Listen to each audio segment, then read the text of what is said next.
Hi everyone, Peter Knock here from Hard Knock Garage. Welcome back. Just finished up this Chevelle build for a client. It was a fairly quick job, took about a week, although I was off work at the time. Had a bit of leave so I could put some time into it. If you stick around for towards the end of the video, I'm going to show you how to make ripped seats in 1/18 scale. So this is an auto world model. 69 Chevy or Chevelle hot rod. Really interesting. This was originally an Ertl. It's one of 751. There's about 1,003 made. Auto World have done quite a nice job on parts of this, but I've got to say the chassis detail, they molded in the exhaust and the drivetrain, which was really disappointing. Pretty sure Ertl wouldn't have done that, but not too sure. Interior is quite nice. Engine's got a lot of detail on it, which is good, so I left it pretty much as is. So to go through the build, you've got to take it apart, basically a screwdriver. To get the windows out, I needed to drill these rivets.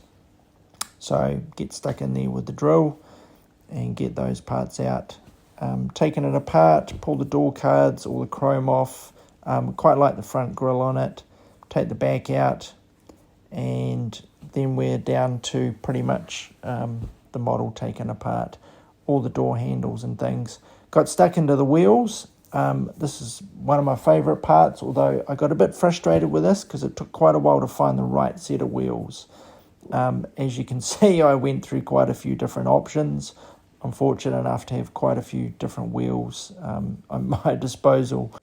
So this model is actually based on a real hot rod car, which is really cool. Next step, sand down the body. I basically just scuff it up with some sanding pads and get in. Then I had to cut out some of the wheel wells. The rear wheels and front tyres are a bit bigger, so just chopped a little bit out there.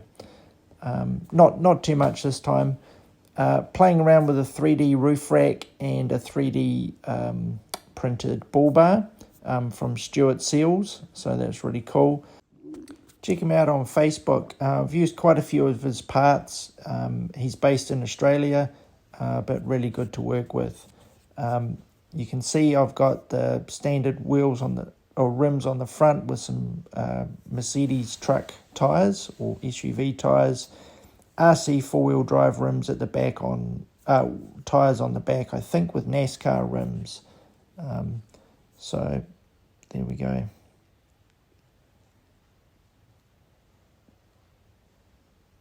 Always fun trying to figure out where these bits go and how they fit. So next on, painted it first of all in primer red, that sort of reddy brown colour, and then a flat black over top. I also gave it a clear matte coat as well, just helps protect it. Some of the next part where I did some of the masking, my paint did come off. I was a little bit surprised about that. I thought, given that that I was going over top of just the original paint, it wouldn't do that. However, sometimes that happens. I did have to thin the paint down. I was using Vallejo Model Air, as you could see there, but I had to thin it down to get it to really work. Then I did some masking and some decals on it. Wasn't quite sure how these would come out, but pretty happy with them in the end. I used my Cricut cutter on those ones. So what I do with the Cricut cutter is it's a vinyl cutter. It's a Cricut Maker. I cut out the shape on some transfer paper or transfer vinyl, stick it on, and then spray paint it, and work quite well. Playing around with the interior, I cut the back half off. Then putting a roll cage in. I'm doing this with a method where I take a piece of thin wire. It's in this case it's fencing wire. I put it through a piece of styrene tubing, 1/8 tubing on this one, and then you can just bend it to whatever shape you want. Works really well. Cut the window frame off, made a fuel tank for it. Just scuffing up the door cards and then onto the seats. So what I'm doing here is a technique I haven't actually tried before, but I recalled from some 1/25th scale stuff on how to make ripped seats. So basically I just put some standard masking tape over the seats. I've used this before just for painting. Sometimes you can paint them, gives it texture. You can do vinyl roofs with it as well. So you put the masking tape on, then I cut it. So just use a scalpel and went and sliced where I thought, and one would rip. Next time I do this, I'll go and have a look at some photos and probably get a better idea of where the wear pattern should be. Then I painted it black, and then you just get little bits of cotton wool and some white, I think sometimes people call it Elmer's glue or the wood glue, or, the PVA stuff, and then you just feed it in underneath into the cuts. I've used a little bit too much, so afterwards, once it had dried, I just pulled the tufts out. So you can see here it looks like there's too much in there, so it needs a bit of a tidy up.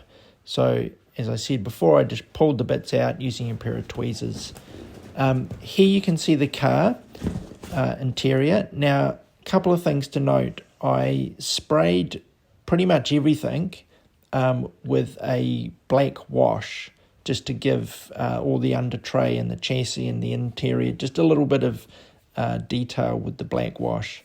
Then I sprayed it again with, I think it's called dark ochre maroon, I think is the colour.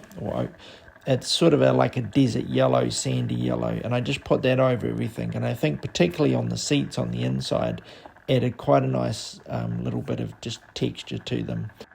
So now here it is pretty much finished up. The only detail I've really got to do is I want to add some accessories for the roof rack, but ran out of time for that at the moment.